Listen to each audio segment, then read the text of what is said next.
And now the weather now is a little bit raining na, but a while ago it's really a heavy rain. So as of now, this is the update of the weather due to Typhoon Maring.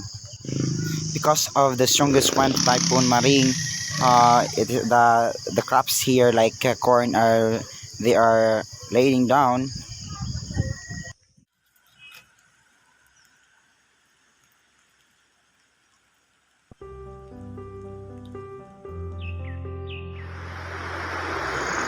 And condition of the river here was very heavy.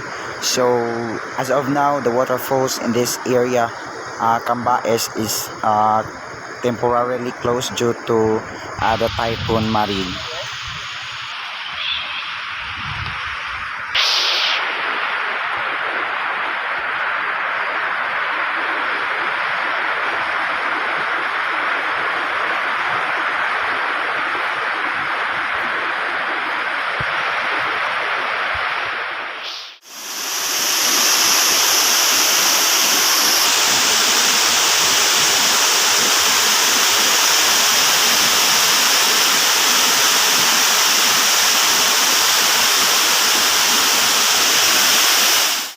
So ngayon guys, dito na tayo sa labas. We are just now heading out. Then just the update of the weather today. So kanina, just this morning, it's a really, it's a sunny day, but it lasts for 2 hours only.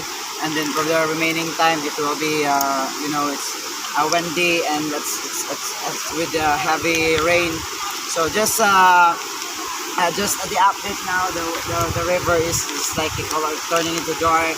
And then we should be careful. And now Kamba East Coast is now closed. They are not accepting guests due to the bad weather, Typhoon Maring. So let's